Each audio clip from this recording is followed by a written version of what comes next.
Okay, on behalf of the Staying Well Committee, composed of Petula Locken, Director of Inclusion, Support Services and Accessibility, coordinators Christy Wake and Tracy Eagle, and me, Maria Phelps. I'll be the one talking today. And I don't think it's any accident that my early years report card had a comment indicating that I prefer to talk to others around her rather than doing my work.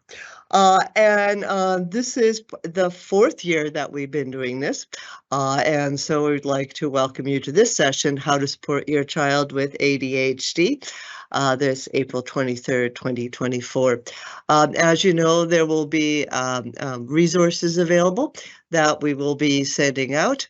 And this will also be, you can access it at any time following this presentation.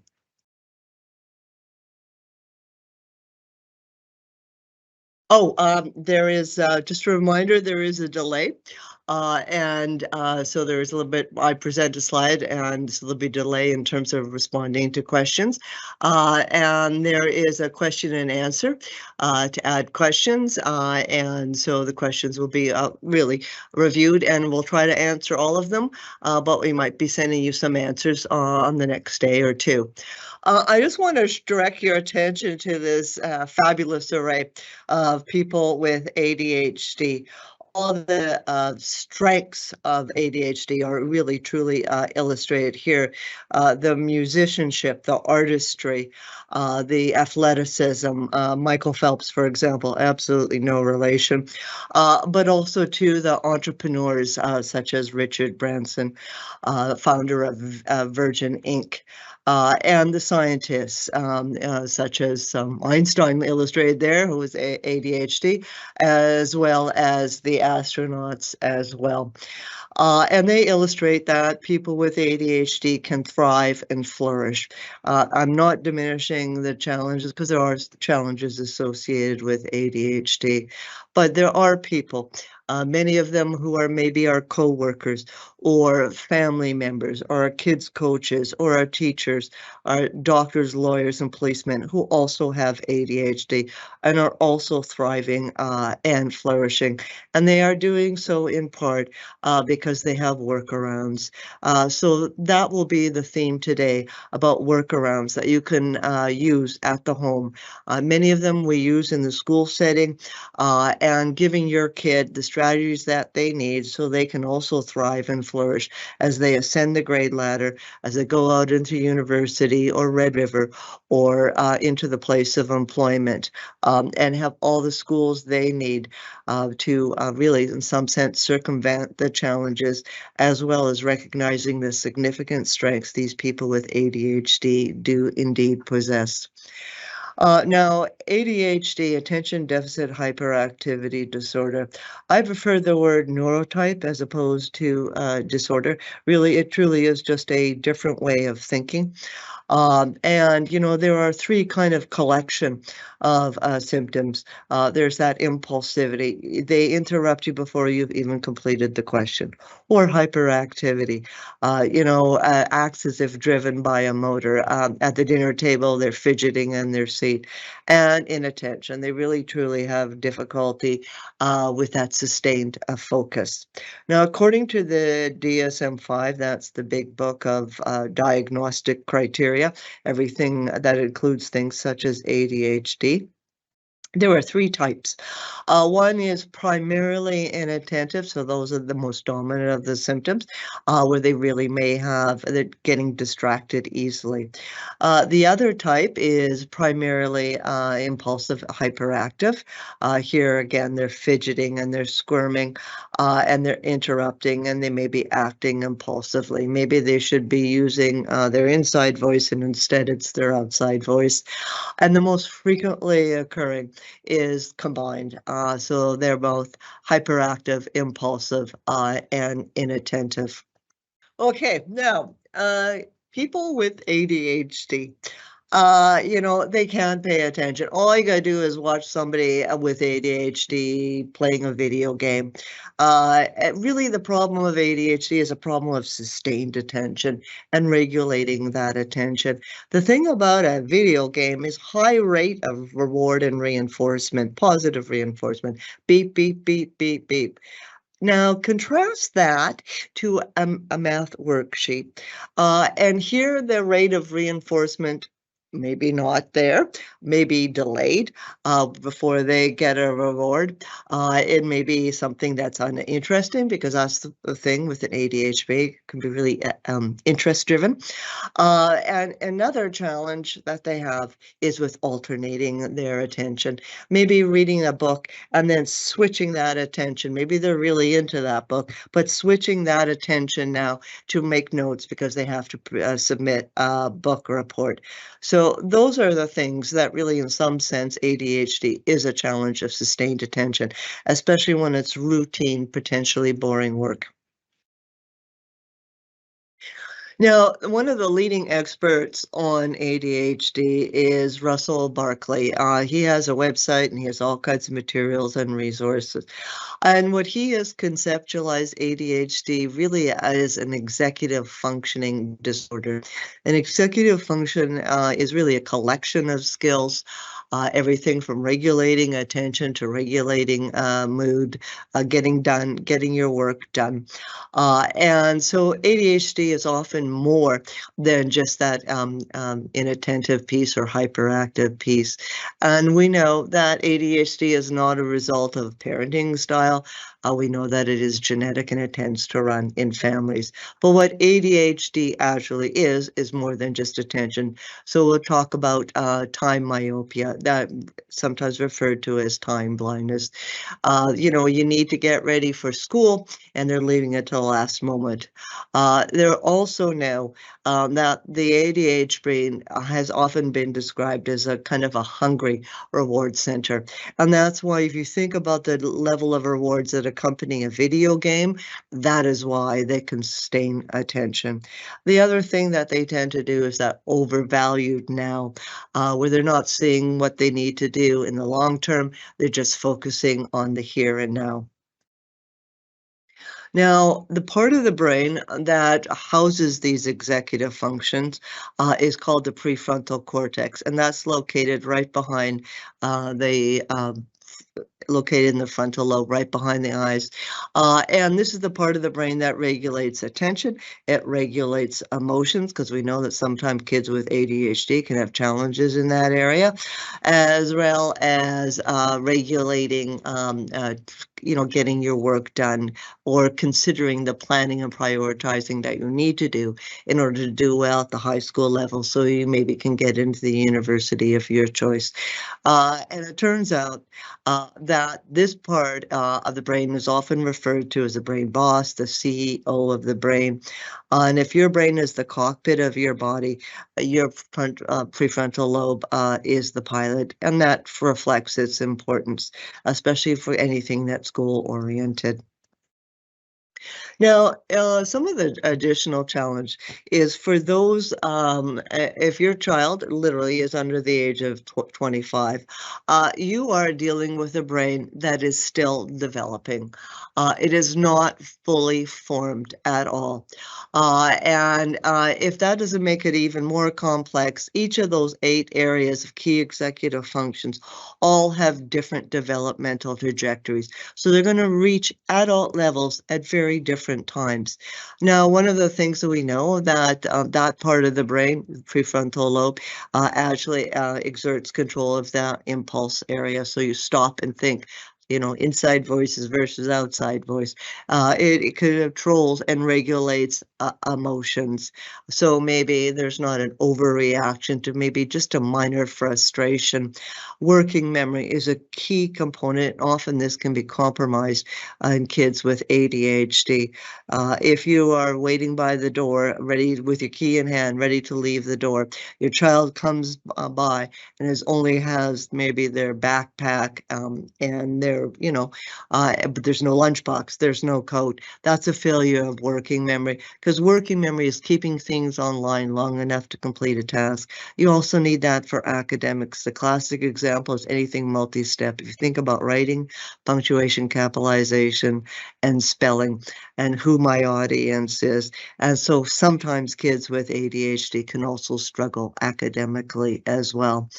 And some key areas that are really critical, and that it becomes more and more important as you go up the grade ladder, that is critical for life as an adult, are planning and prioritizing, task initiation and organization, knowing what materials you need to submit that book report on time, getting started on a task, knowing where to start on a task, and organization, not losing your cell phone, not losing your homework, but planning, prioritization, task initiation, and organization are key skills you need as an adult, from doing your laundry and running the household to actually submitting that project for your employer on time and on task. Now, so the brain's still under construction.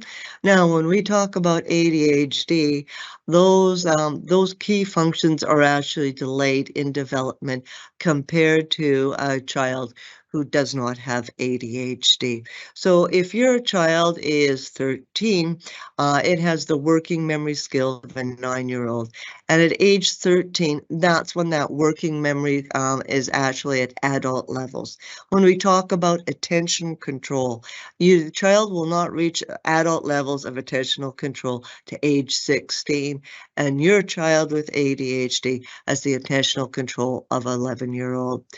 And when we look at some of the early years, a child who's 7, maybe they have a meltdown, usually in a public place, and that is because they truly have the ability to regulate their emotions of a much younger child.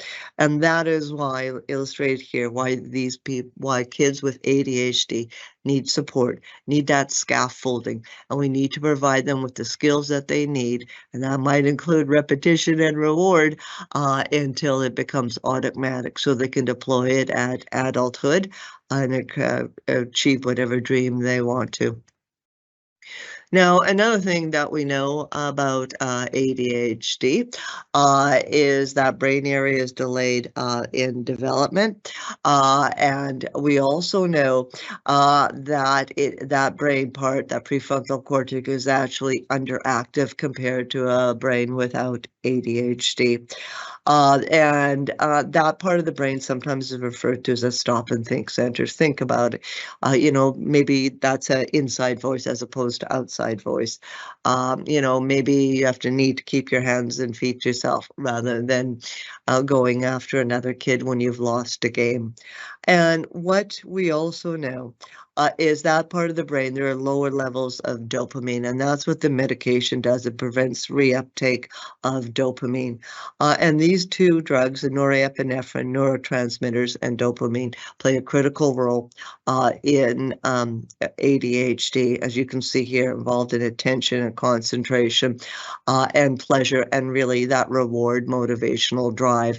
And dopamine plays a key part in that.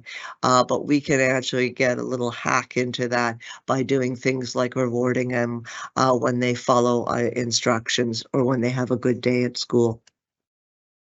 Now, this is not part of the diagnostic criteria, but it sure should be. Kids with ADHD can have a difficulty regulating emotions when they're frustrated, for example. I've often found, though, that kids with ADHD sometimes there's a real quick rebound, and then they're able to move on. But it's sure, and we'll be providing you workarounds to support your child with regards to regulating emotions. About 9% of Canadian children who are school age meet criteria for ADHD.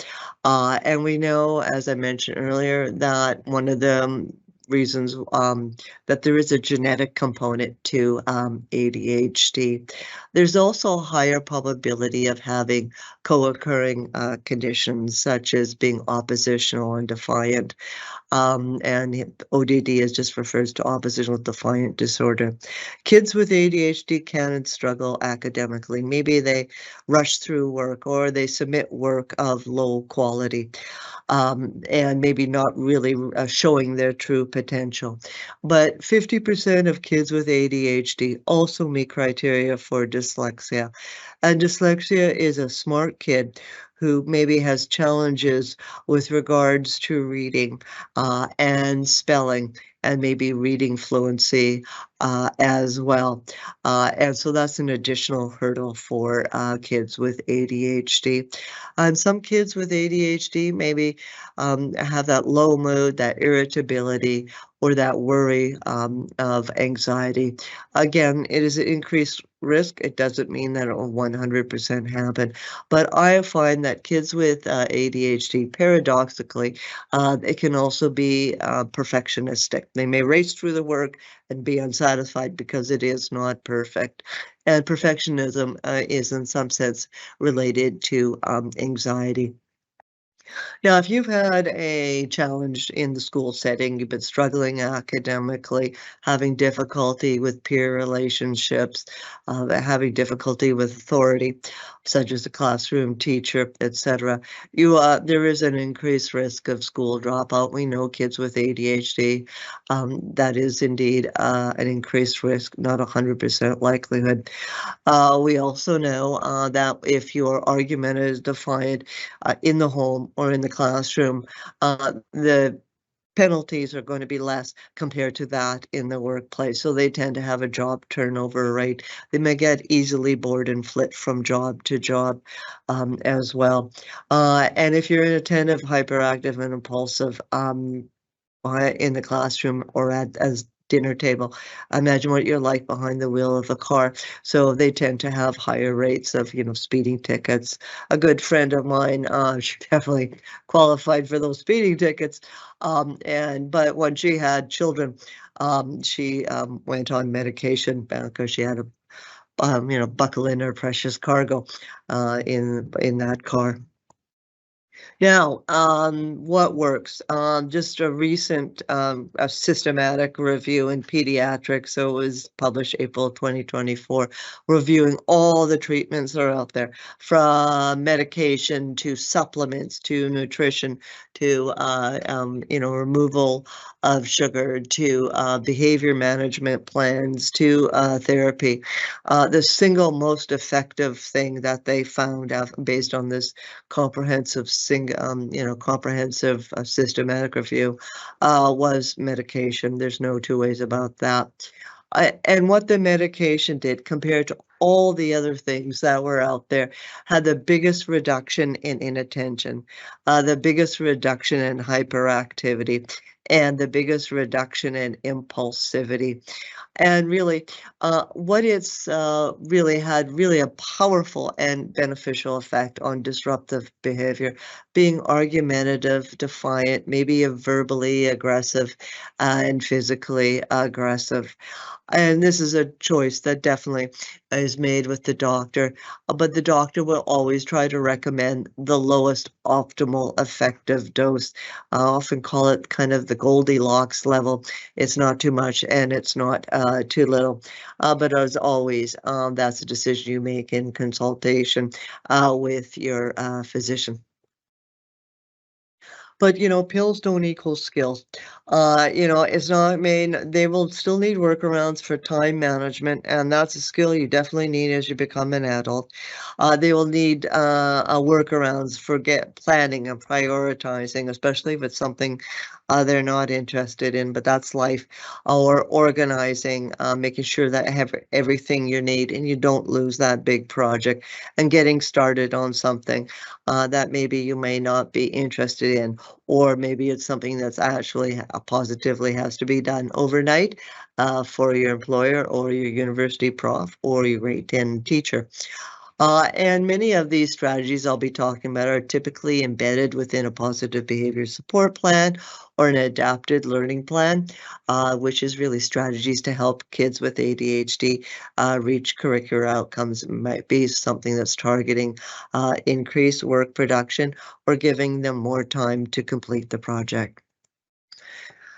Now, one of the things about ADHD is time myopia or time blindness. They may be chronically late. It's just difficulty just getting that passage of time.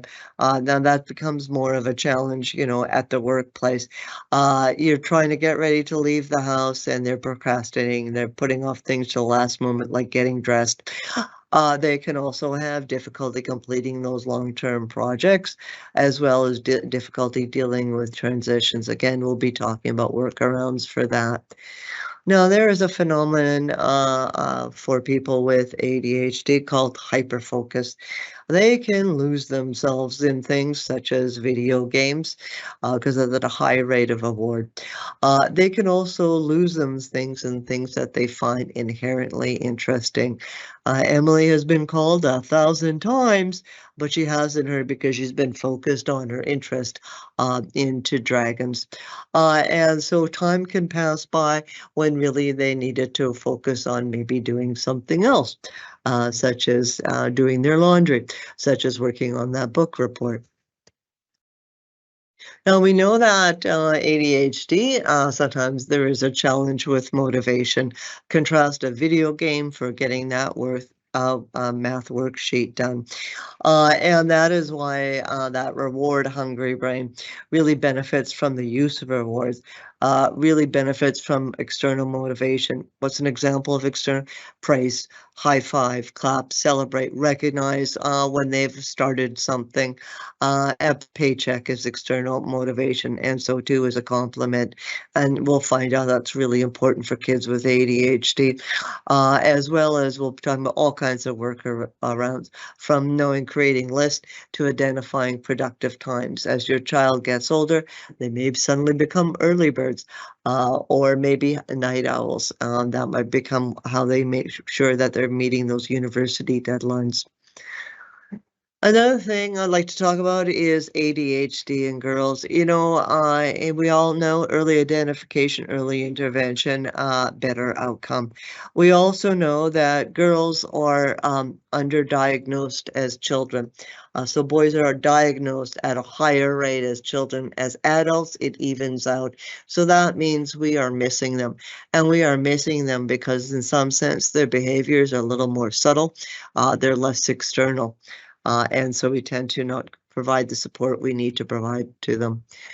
So one of the things that girls tend to be diagnosed more frequently with the inattentive subtype than boys. And the hyperactivity can manifest itself differently. So I was in a classroom, a boy on one side was carpet, and the other side was all the desks. He got up and proceeded to do somersaults from one end of the room and back again. I couldn't make eye contact with the classroom teacher because I was going to, start getting the giggles because it was just so. That's that overt hyperactivity that can really kind of characterize boys more than girls. But what girls report is feeling restless, of having an overactive brain, just assailed by multiple thoughts at the same time, and that makes it hard to focus and pay attention. And they also report higher rates of anxiety and sleeplessness. And girls also report higher rates of feelings of low self-esteem, not knowing why they're struggling academically or why they're struggling in their social setting. When you are hyper talkative, when you are verbally impulsive, and maybe, don't use that inside voice and use that outside voice. Sometimes the peer relationships amongst your other female peers is more of a challenge. So they tend to present with more subtle behaviors. Their hyperactivity may be just, leg flicking, doodling, or doing a pen, clicking it on and off. They're not rolling across the classroom. Now, the assessment process, is, we try to do a really kind of comprehensive assessment, looking not only at impulsivity, looking not only at things like distractibility, but also looking at that working memory, that cognitive piece. We tend to do what is called time sampling. So every 30 seconds, we observe a child of which ADHD might be suspected, and we compare that to another child who identifies, maybe also identifies as male. And that gives us an idea of the times, number of times that kid is off task. And that'll give us an estimate percentage of time off task compared to a child for which ADHD is not suspected. And you can see in this case that student was off task 42% of the time. Just think about the number of times that child is missing content, that child is not producing quality of work, that child may be shouting out. And down in there, you can see behavior frequency. So every 30 seconds, what's most frequently occurring behavior. And we can see some of the challenges associated with ADHD. We also use a number of instruments that kind of compare parent responses to other parents, teacher responses to other teacher responses, just to get some sense, is the child presenting with more inattention, because we all can be inattentive. These traits are distributed to varying degrees throughout the population. Somebody with ADHD just has more of them than others. Now I'm going to give a chance for Coordinator Eagle, a proud mom of an awesome kid with ADHD. He's not a really kid, unless a kid can shave, but they're all always babies to moms, and I'll let her speak. So as Dr. Phelps said, I have a kiddo with ADHD, and all kids are different, but I'll share with you a little bit of my journey with him. So his name is Steely, and he describes living with ADHD is like listening to 22 radio stations all at once. You don't hear all the songs at once, but it's like the channels are quickly changing. And when you're asked to focus, it's like trying to focus, or he describes trying to focus is like trying to learn the lyrics to one of those songs. So he was always an active child, but after seeing his grade 1 report card, meeting with the teacher, we decided to have him assessed. The report card had lots of working towards meeting expectations with support. He had a few of the meeting expectations in subjects that interest him, as Dr. Phelps alluded to earlier. What meant more were some of the comments. Steely needs reminders to stay on focus, or to stay focused, which were on my report cards too. At times he gets caught up in the situation and makes an inappropriate decision. But the one that really hit home for me was Steely has difficulty making good choices in order to maintain positive relationships with peers.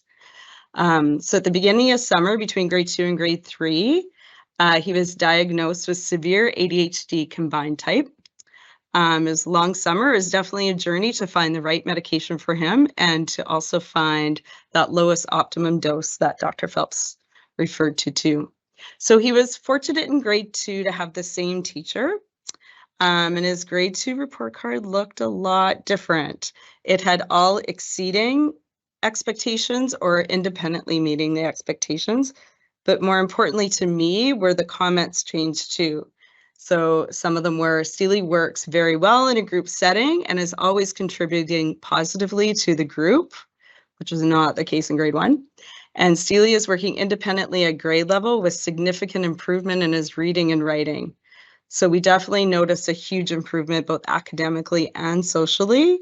And we also noticed a huge improvement in his sports. He was playing hockey and baseball at the time, so just able to focus and listen to the coach, and definitely improved in those areas too. So Steely's now 23 and is just finishing up agriculture at the University of Manitoba.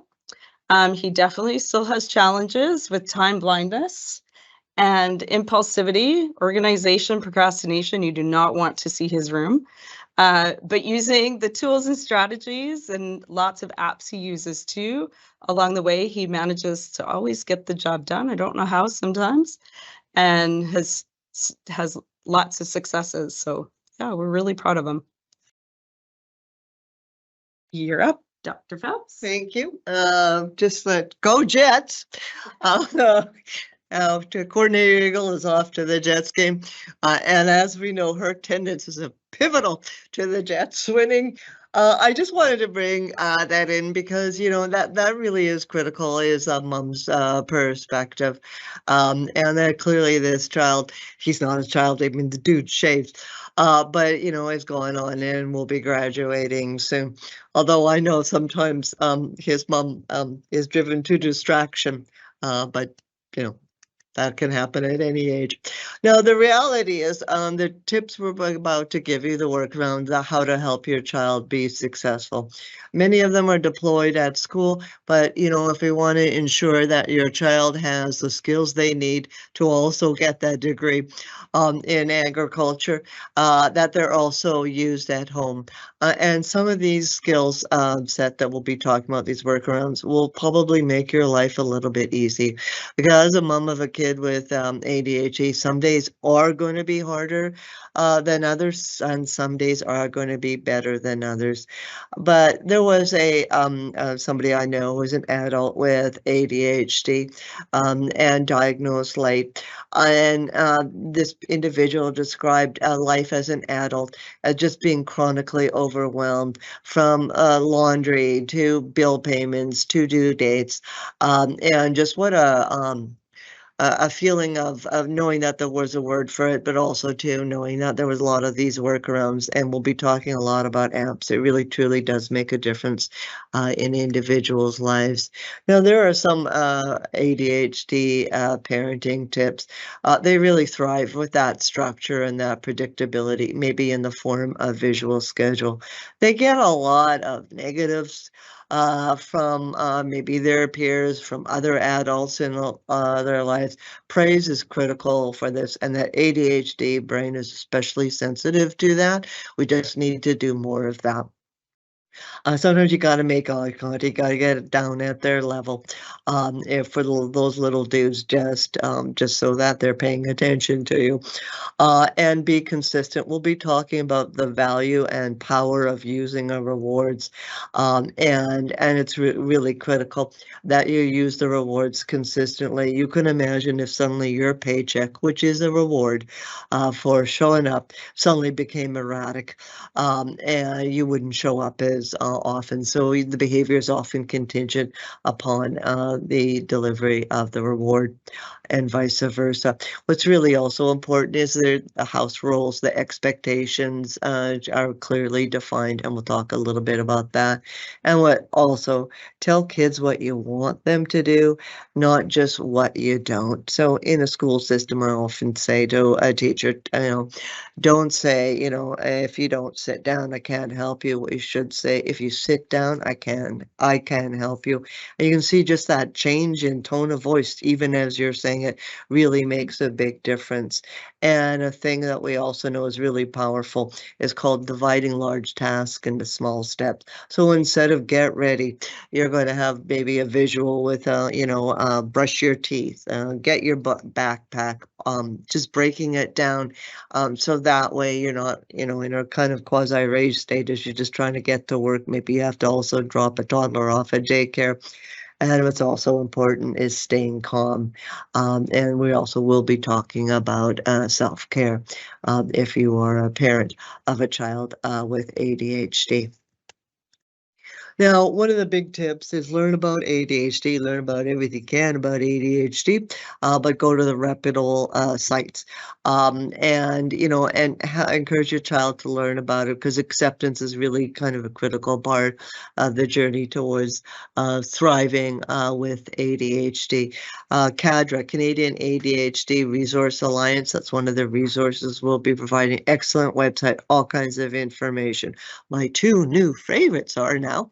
It's called understood.org because sometimes there are learning challenges. Maybe it is just simple as work production, but maybe it is something like dyslexia. My other favorite site is Attitude. All kinds of information. All you got to do is give them is log on, create an email, and they will send you all kinds of stuff, and it will be free. And importantly, it will be medically reviewed by experts. So it's evidence-based stuff, which means there's just a higher probability of it being effective. And we know that reward is so powerful for these kids, and that's positive reinforcement. When I say a consequence, people always think negative, but consequences can be positive too. If you study hard, you get a good mark, and that's called positive reinforcement, and that makes that behavior more likely to occur. We also know that people with ADHD, maybe there is that series where there's a lot of dopamine seeking behavior, and rewards is one of the ways we can give that ADHD seeking brain dopamine. And so praising your child for a job well done is a great way to encourage, again, to motivate these kids. And we know that ADHD brain might be even more sensitive to praise and more motivated by the possibility of receiving a reward, whether it's a chocolate bar or a sticker. And there also too, let's face it, there are times when the consequences have to be negative. And this is hand to God, true story. Maybe spending way too much money using your online account, or maybe sending an email impulsively because their heart's been broken. And that kind of a threatening text, but because of that impulsivity, but borderline perilously close to violating the criminal code, yet you might have to do a negative consequence, taking that phone away. But what's really important is that the ratio of positives exceed the corrections. And we know that kids with ADHD, it is in some sense the golden ticket to better behavior.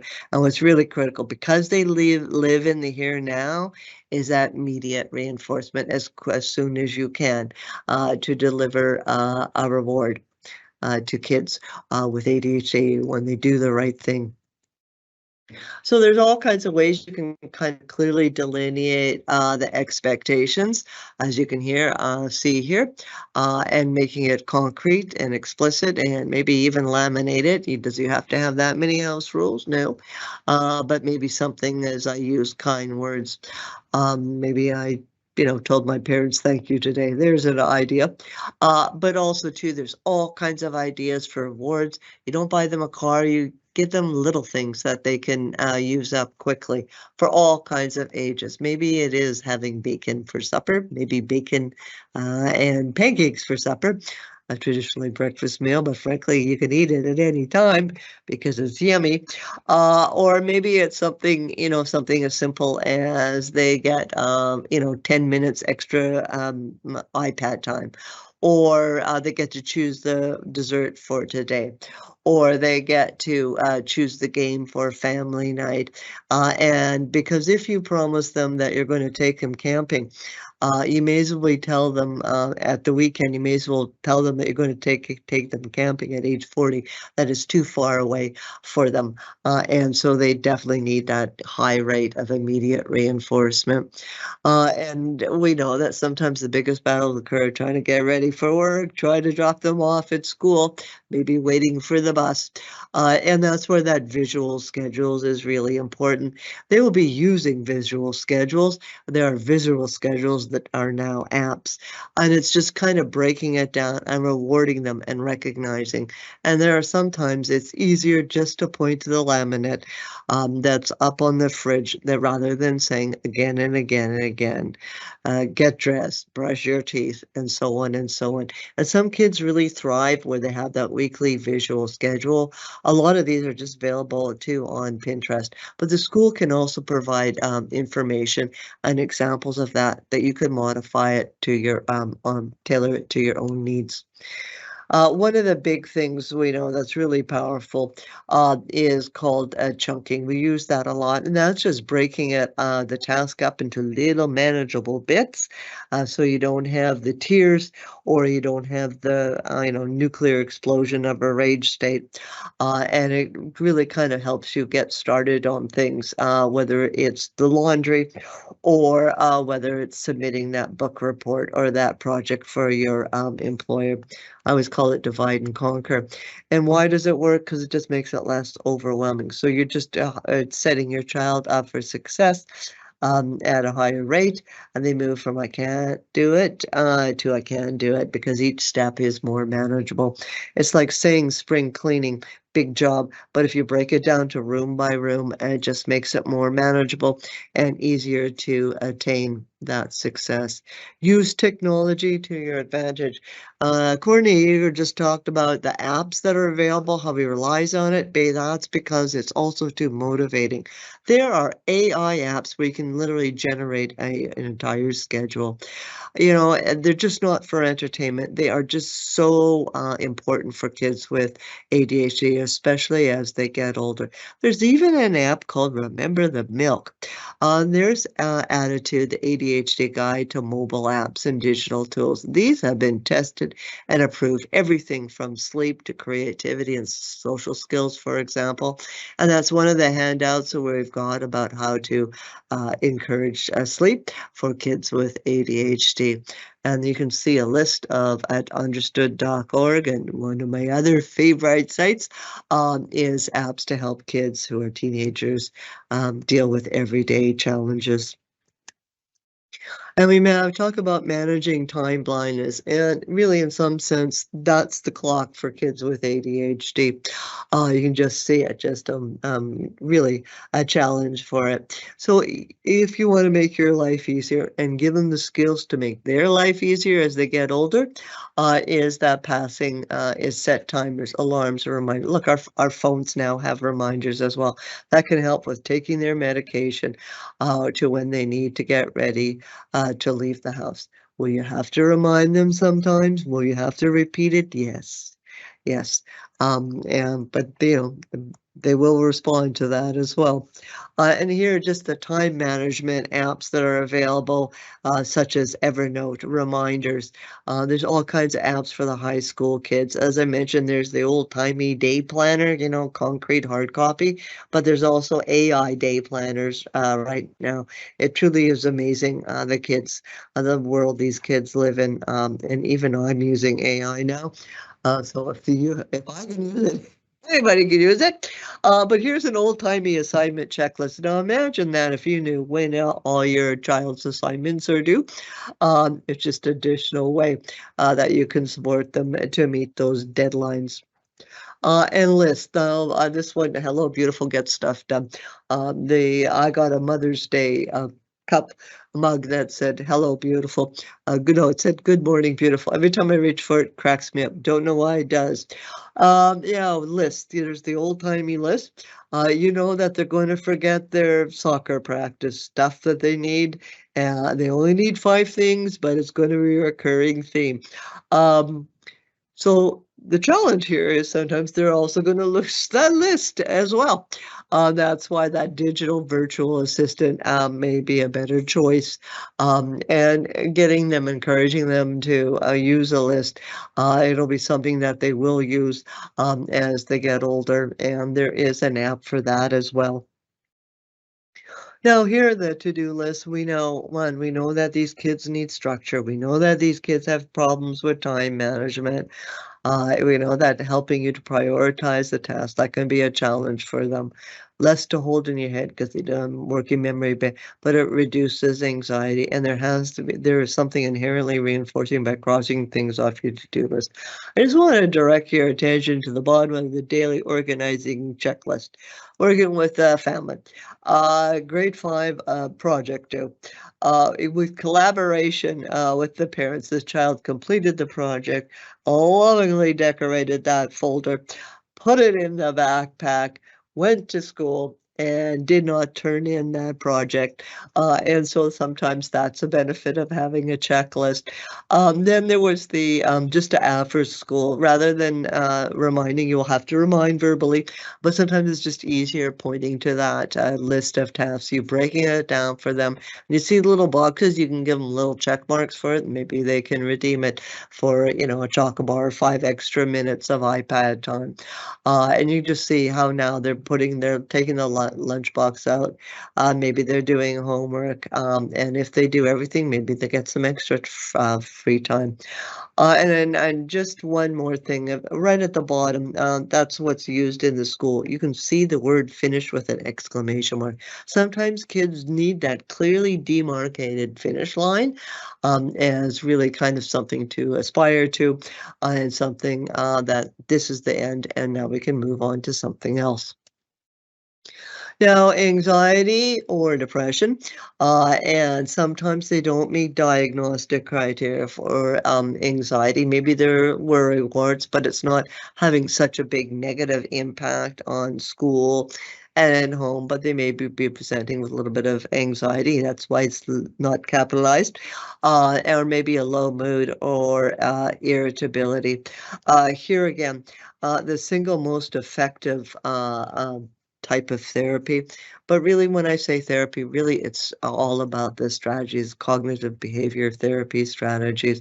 Look, sometimes we all need these tools of CBT are really for everyone. Sometimes it's dealing with additional stressors because life is filled with stressors from work to a flat tire, just to name two.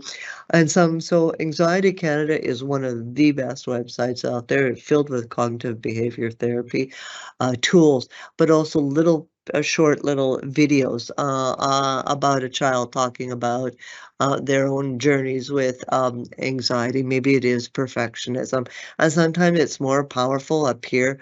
Same age as your middle schooler, same age as your high schooler, talking about what they've had to deal with, but importantly, what strategies work for them. So it is an awesome website. And there's some additional websites that are listed here. They're apps, everything from deep breathing to calming activities. Well, one of my biggest things, especially as these kids get older, is that self-esteem piece starts to take hits. And we know that children with ADHD often have very low self-esteem, especially as they get older. So they need us to be on our side. If you just think how much negative feedback they get, sometimes it's from their peers, sometimes it's from other adults. And so here's a strength illustrated here of an ADHD individual with ADHD invented a whole new story, right? That creativity, a whole new story. But that was not the assignment. And imagine that yeah, in the workplace or in the higher grades. So sometimes it can really be as something that's a little bit trying for kids to feel good about themselves when they keep getting negative feedback from others. That's why it's so critical that we catch them being good. Sorry, critical or praise. It could be a high five. It could be clapping. It could be good job, or a chocolate bar, or redeem that sticker for end of the week chocolate bar, or they get to pick the movie that day. But what's also important is the role of mentors, meeting others with ADHD and seeing them as role models, because there are many people with ADHD who, as I said, are talented and successful, but are also, we work with them. They may be a family member. They may be, a fellow teacher or a coach or a cop or a doctor, a lawyer. The list is endless. And so ways we can help kids boost their confidence is really kind of giving them a chance, is identifying their strengths and really kind of recognize them on an ongoing basis. And another thing is encouraging kids to follow their passions, whatever they may be. One of the big things is, and I'm guilty of this as anybody, is really kind of stating the things negatively. If you don't put those dishes in the dishwasher, instead of on the counter, I'm going to lose my ever-loving mind. And what we need to do is to kind of restate it positively. If you put those dishes in the dishwasher, I won't lose my ever-loving mind. And what we need to do is rephrase positively. Notice your child's successes, no matter how small, and tell your child exactly what she did well. And it may be hard. You may have to go for a reach here, as illustrated here.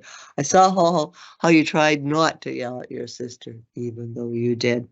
And so it is very much, instead of, you don't sit down, I can't help you. If you sit down, I can help you. Even as you say it, your tone of voice is different. Now, things about strengths about ADHD. Sometimes that unlimited energy, a thing we talk about, is not a negative, it is a positive. Think about the unlimited energy you need to start your own business, let alone a global empire. Sometimes, I've worked with kids. He was such a good conversationalist. Oh my God, gift of gab, really charming. School was a bit of a challenge, meeting those deadlines. But you know what was not a challenge? Sales. He could work a room, and he's making quite a nice living. When he has to do a sales report, he's got technology for that. There is indeed a workaround. And another thing I've noticed that sometimes when you've had your own challenges, sometimes you're more sensitive to the challenges of others. And I think that's when it's combined with really kind of your really kind of, you see patterns where others don't. I think that's what makes you maybe a really good EMT or a fireman or policeman or a doctor. That these are strengths sometimes we need to focus on, as illustrated here. Sometimes they are good at making things. Maybe that's where their passions lie. No, hyperfocus, where, that it could be to the detriment of getting those boring things done, such as submitting that book report. And there's many things we can do. We talk about exercise. That really kind of wakes up that sleepy brain. It needs to be really kind of cardio-like. For some kids, they need a stimulating environment. For other kids, they need to work in a different area. Some kids really benefit from headphones with music. It really kind of helps them to focus out and just focus on the task at hand. One of the most powerful methods is called Pomodoro. That's named after the Italian tomato. Don't know why, but it is. And this is a strategy that, really kind of works. If you think about the exhaustion in university when it's exam time, harken back to those days. And this is kind of a strategy that people use where they write a to-do list of specific tasks. They set a timer for 15 minutes. Now, for 25 minutes, that's adult level. A good rule of thumb for every age of your chronological age, for every age your child's been on this planet, 1 minute of time spent working. Then the buzzer ring, or you have a timer or whatever you're using. Then they get a little break, and that's where you insert the reward. And you do that several times. And it's amazing how much work kids can get done using this method. And you can see here the Pomodoro technique for even bigger assignments that may characterize the high school level or characterize, the workplace. And you can see how we're embedding rewards throughout it. We're tapping into their hyper focus for short periods of time, and we're rewarding it. Now, I think we've all done this where we're procrastinating. Maybe we've got to get started on a big assignment. Maybe there is a load of laundry. Maybe we need to clean out that bedroom or that closet. And so we all do that. They actually call it procrastinativity. Now, this becomes definitely for a challenge for kids with ADHD, leaving things to the last minute.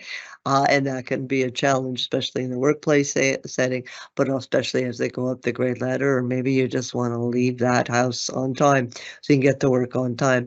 And there's all kinds of things. We can see recurring themes here: reward, taking breaks, definitely breaking things down, and sometimes too, identifying your daily productivity rhythm. And I think for some kids with ADHD, it really makes a difference. They may get more work done in 4 hours at night than another child does who doesn't have ADHD, because they can be, capable, incredible hyper focus and incredible, energy levels to get the work done that they need. The challenge is doing it on a more consistent basis. Now, there's all kinds of ways. We know that exercise is got so many benefits. One is also to reducing, helping you to regulate your emotions, and it just kind of releases all kinds of things, including dopamine, as well as the endorphins. So it really is a really good coping skill. Really helps with emotional regulation. So does yoga, so does mindfulness.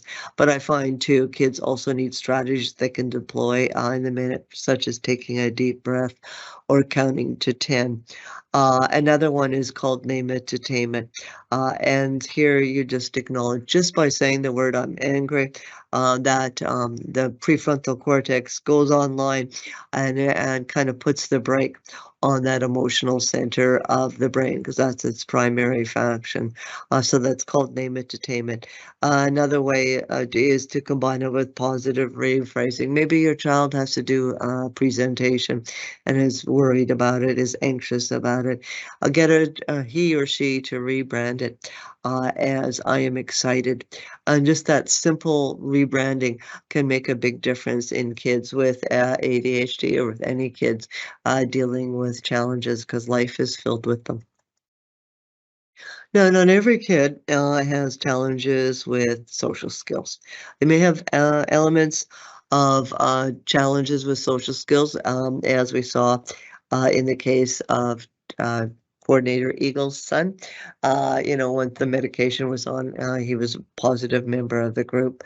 But sometimes kids with ADHD on meds, they need help in acquiring those skills as well. And there's all kinds of group activity. One of the resources we'll be handing out to you, or distributing to you electronically, is the ADHD Guide to Making and Keeping Friends, and provides you with all kinds of practical advice and strategies to help you and improve social skills. And sometimes the best thing is getting them involved in extracurricular activity. Not every kid wants to be an athlete, but there are Lego clubs, there are drama clubs in which they can practice those social skills, which are critical to success as an adult. And as I mentioned, physical activity actually reduces the severity of ADHD symptoms. Going for a walk outside is incredibly powerful. And another thing that is important is, okay, your child is about to have a little nuclear explosion. And this is really important, that you stay calm, avoid those power struggles, and get them to now rephrase it to ask Paula if you can play, rather than don't grab. You see how it's positively phrases. Sometimes our biggest mistake is we keep talking, and when that kid's not listening, we need to stay calm. We need to tame it, name it to tame it. You are pretty angry, and this is what's really important, is distinguishing between feelings and actions. It's okay to feel angry, but it's not okay to throw chairs. And afterwards, when they're calm, you can now revisit and engage in what kind of problem-solving activities. What could you do instead of that? And again, some of those sites that I referred to have all kinds of information and tips. And I think one of the resources that we're giving out too is a book about all of the challenges and the strengths, importantly, associated with ADHD. The challenge is too, you need to take care of yourself. It's really hard to stay calm when you are also stressed out, when you're dealing with the challenges, not only in the home setting, but work. And I know that many of you are also maybe dealing with the challenges of maybe an elderly parent as well, because we've all been there. So we've got to take care of ourselves, so it could be just something as going out for a walk outside. We know how beneficial, and trust me, spring is on its way. Allegedly. I mean, how can you go from 11 to 21 degrees? Well, you can in Manitoba. And just kind of things social. And sometimes these are family activities, self-care activities. We all benefit from it. There's no two ways about it. As somebody said to me once, teamwork makes the dream work. And we know that when home and school work together, there's actually all kinds of benefits from, they tend to do better in school, they stay in school longer, and it's just a better outcome for all. We talk about, student services, resource and guidance. There's the same kind of component at the university and Red River level as well. And with that diagnosis, and sometimes a cover letter from the psychologist, a copy of the report, they get access to all kinds of supports from technology to maybe more time writing the exam in an alternative location. And we know in order to make that university experience or Red River experience accessible, there are awards and scholarships for kids with ADHD, and most people prefer the term disability as opposed to special needs. And why not access those kinds of resources for your child? Because the truth is, your child with ADHD has to work harder than that kid without ADHD. And there's support for that. There's also the disability tax credit. Usually you fill out Part A. The doctor or psychologist can fill out the Part B as it pertains to the challenges associated with ADHD. You pay taxes. The Manitoba government takes your taxes and supports a program called Employment Assistance with People with Disability. Some kids with ADHD, man, they are tired of the school system, but maybe a little time spent in the work world is just what they need to kind of maybe think, maybe I need more education. The employment assistance with people with disability, EAPD, will help them get that job. I've had kids who've been working at the university as research assistants, but they get them all kinds of jobs. They teach them resume writing, interview. But for some cases too, they also support kids paying tuition and getting books when they're registered in college, such as Red River Polytechnic, or when they're at university. As well, and we can help you access that. There's tons of books out there. Russell Barkley, one of the leading people on ADHD, Smart and Scattered, talking about executive challenges, all kinds of strategies for teens, but for little kids. And really one of the most powerful books is a book about a kid with ADHD who are the star of the story, or an adult with ADHD. Maybe your kid doesn't like to read. That's why God invented audiobooks. Now, really, what's really important is it's not just what you do for your child with ADHD, but what you've taught them to do for themselves, because these are skills that they need. These are skills that will be helped, but both being acquired in the school setting, but also to the home setting, whether it's technology or the Pomodoro method, or using calming strategies. As we saw, and as we know in our own personal life, there are many people who are thriving with ADHD. We just need to give them the tools to do so. So we're just going to have a brief little activity here. We're going to have you either name one thing you've learned about ADHD or name your child's strengths. And I would like to ask Coordinator Eagle where she got that orange crush, because that looks yummy. Okay, and we know there's a bit of a lag time, and then we'll open it up to questions. I've learned the importance of sharing afterwards. Do you have any strategies that help children understand the importance of why we need to talk about what has happened? Yeah, there's all kinds of strategies about that. I mean, you know, sometimes you talk about it. If you want your child to internalize things, you got to talk about them, right? To say it out loud. And so that's really beneficial to debrief it and go through it again. You know, one of the, within that ADHD guide that we'll be sending you, there's all kinds of additional strategies for that. But that's pivotal, right? To be debriefing, to say things out loud, because that's the only way your child's going to internalize it. Yeah. Yeah, same heritability as height.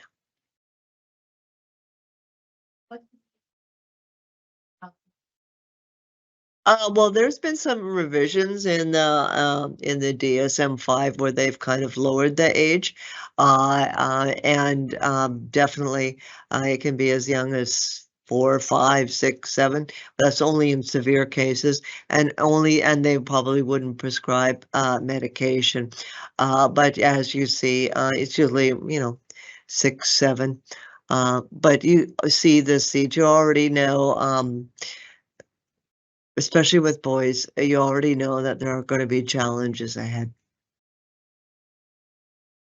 My child's strength shows so much empathy to others. Yeah. Even those that don't treat her nicely. Yeah, I think that's why there's so many of them, people with ADHD go in those helping professions, like being a cop or a fireman. You got to think quickly, right? And you better have energy.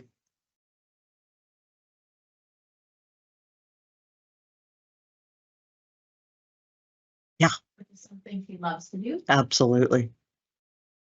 Who knows? That could be her passion. That could be her career. What are some strategies to help with meltdowns around losing in a competitive situations? Yes, and that's definitely a journey. Yeah, because especially they can be so passionate about that. Again, it's a combination of debriefing, using rewards, and just kind of managing those challenging behaviors. The reality is sometimes there's not one stop shopping. You may have to repeat the thing again and again and again, as they get it. But you don't want to quell that passion, that desire to win. But you know, you can still win and be a, you know, graceful loser as well.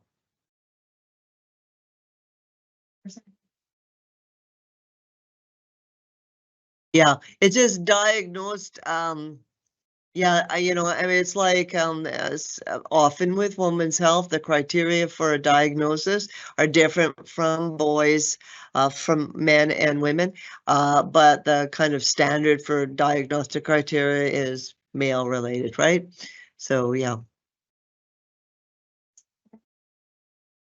Yes, I've seen that. Maybe because you go through those challenges yourself, right?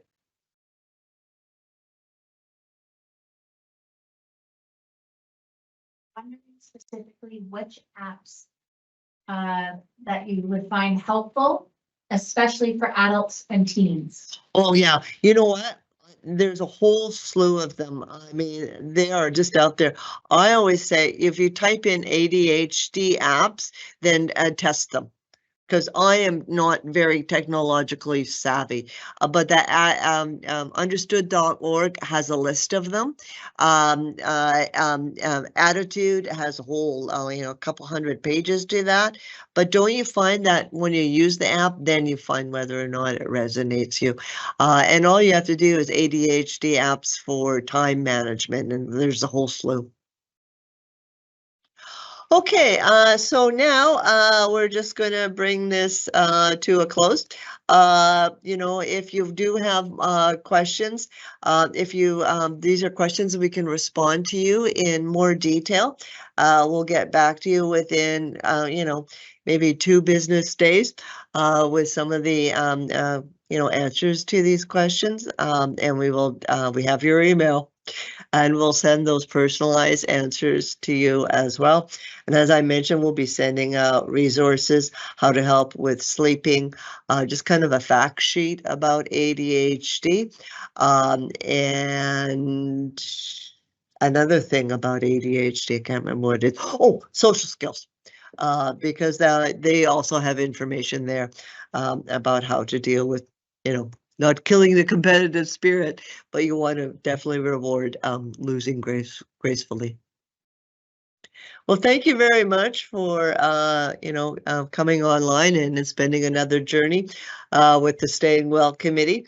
And we look forward to seeing you again. And again, if you have any questions, another good source is your school and the resource and guidance people there. And have a good night and go Jets.